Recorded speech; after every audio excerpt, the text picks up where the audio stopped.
Hi guys, it's Miss Elizabeth. Welcome to Kids Club.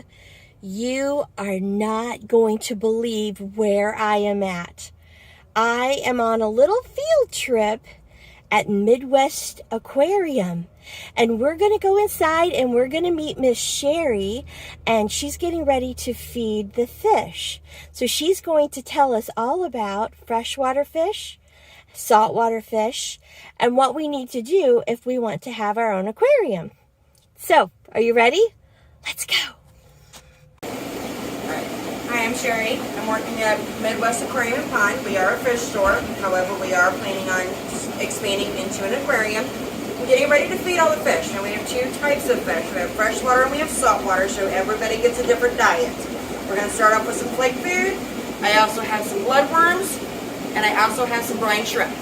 So we're going to start off with the flake food first. So everybody has to have food every day. Without having food, they're not going to live and survive. We have all kinds of species of fish. We even have some crabs. I don't know if there's any in here that you guys can see. I do have some in the back though. We have small fish, we have large fish, we have mean fish. We're a direct import to 23 different countries. So pretty much if you can think of it and it's an actual fish, we can get it. Miss Sherry, where's the farthest fish that's come from? We get a lot of fish from South America. We also get them from Indonesia. Most of our saltwater comes from Fiji. And a few come from Hawaii, but not very many. Miss Sherry, can you mix different kinds of fish? You can. Your more aggressive fish need to be with just aggressive fish, and your community fish, which are like your smaller ones, all would do well together in a community tank. The biggest seller here are these guys here, which are the peacocks. They're a cichlid. They can be a little aggressive, but they do well with other cichlids. So you can mix like these guys with these guys, because they're also in a cyclopen, and they all look different. Just like these guys. These are one of your most aggressive ones. Their zebra cichlids are also known as African cichlids. Those guys can be really mean. And when you say mean, that means They'll pick at other fish. They just pick at other Yeah, fish. so they do well just with their own species. With their own species. There's certain species of fish that won't do flake food. And that's like all your ghost knives. That's these little guys here. The lungfish. The Oscars and the other knifefish there. Those guys will not eat any kind of flake food. There's not enough nutrition. And their main diet in the wild is bloodworms or small crustaceans. So that's what they get bloodworms and stuff for. These are actual true piranhas. They're not quite big enough yet for live food. So they get either the brine shrimp or the bloodworms. I gave them brine shrimp yesterday, so I'll give them bloodworms today. Try to vary their diet because they're going to get tired of the same thing. So here is more of my aggressive fish. And you can see there's feeder guppies in here already. So the African butterfly, which hovers at the top. The manatee ghost knives, which they'll eat the bloodworms. They won't necessarily chase after the big stuff. And you have a silver arowana. These guys require a lid because these guys all will jump. And you will end up with dead fish on your floor. Oh boy. Elephant nose. They can't eat the flake food. It gets stuck in their snout, so they're going to get bloodworms.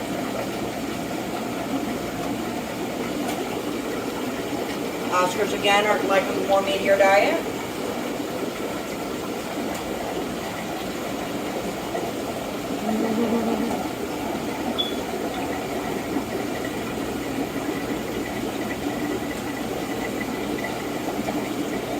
There are a few fish that we have in here that would eat live food, which are in those two tanks down there. So I have ghost shrimp and I have the feeder guppies. So it's like the pike cichlids that I have in here. Those guys would like a meatier diet. Is that those? That would be this guy here. So he'd actually eat the ghost shrimp or the guppies. Oh, gotcha. The dinosaur fish, or the polytaurus. I'll have to move him out of the filter. So that's a dinosaur fish. And he'll eat live, well, he'll get ghost shrimp. He won't chase after the guppies. He's kind of slow. I think that's my favorite tank right there. And believe it or not, so pretty. And there are fish here that are live bears. There are fish here that are egg layers.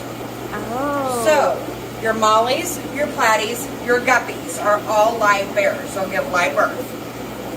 Everything else will lay eggs. Okay. So, if you want to take full babies, then you need guppies, platies, mollies. How do you know how much to feed them? You just kind of know or Rule of thumb squirt? is if they can consume it in 5 minutes. If you have too much left over after 5 minutes, then you've overfed them. Okay. There's over 200 tanks in this building, which have to be cleaned, fed, and check the sumps, which is what filters all the nasty water out every day. So if someone were to have a tank, it is a great responsibility. It is. It is. It's kind of like having a puppy dog or a cat, just in water. They do take time, and you need to be consistent with feeding them and taking care of them and making sure the water is clean. And so we have 2 display tanks. Our reef tank, which is saltwater, and our planted freshwater tank, which is behind it. Okay. Saltwater is more colorful when it comes to fish, but it is more work. And same thing with freshwater. With freshwater, saltwater is the same way. So you have fish that can be aggressive, and then you have fish that can do really well, like a community tank. Your clowns is one of your most docile fish, and they also are pretty hardy.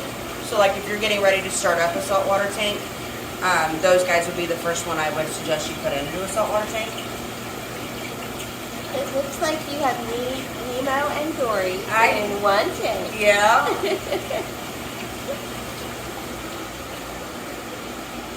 Like these guys would not go, this guy, you can see him a little bit better here. That's a Niger trigger. Triggerfish do not do well in a reef system. They actually pick at the corals and anemones, so they'll kill them.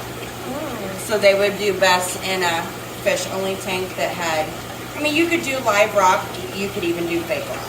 And a lot of people who are starting saltwater tanks, that's what they'll start off with, is just start off with the fake stuff.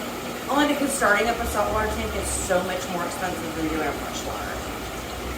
So Miss Sherry, if a kiddo wants to start a aquarium or their own fish habitat, you recommend that they talk to a professional to help and guide them on the type of fish they may be interested in and whether it's saltwater or freshwater. Okay.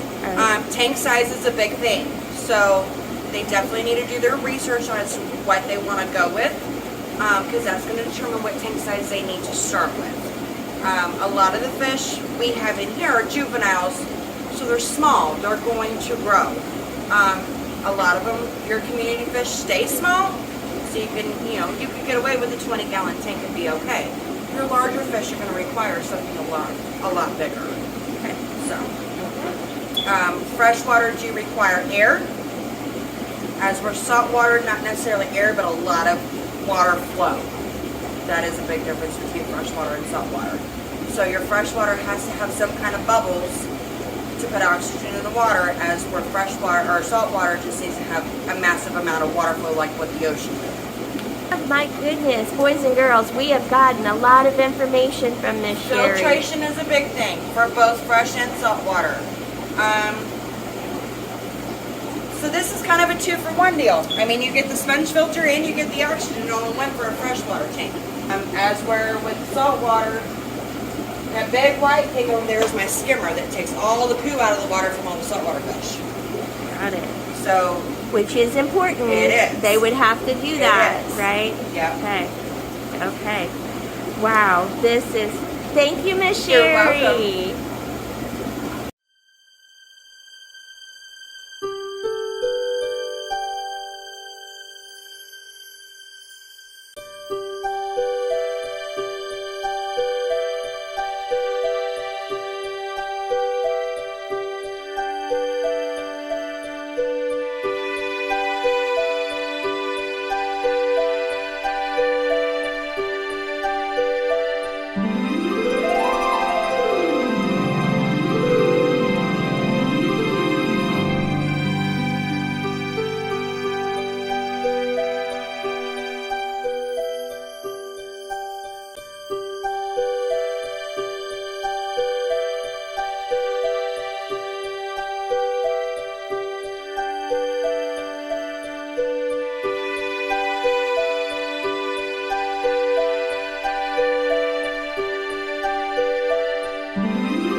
So I'm going to choose the pickle jar, and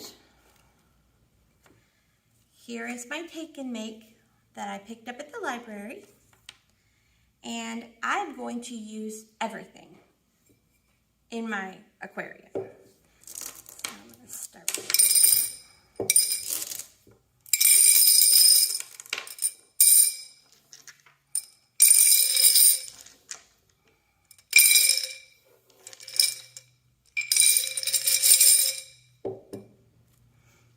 I'm going to put this in.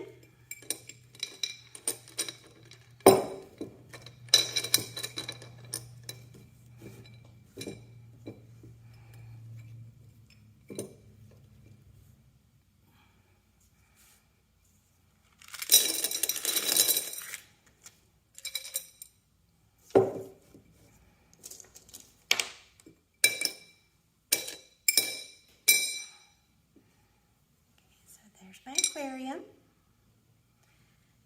I'm going to add water, and then I'm going to add my fish.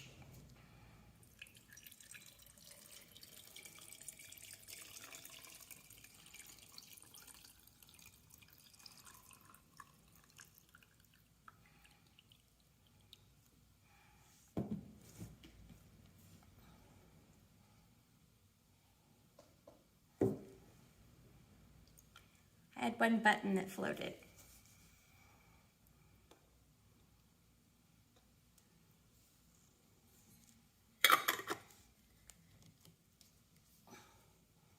There you go.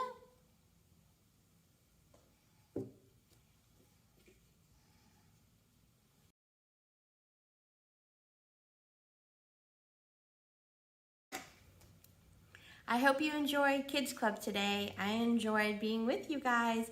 Don't forget, stop by the library to pick up your supplies so you can make your very own aquarium.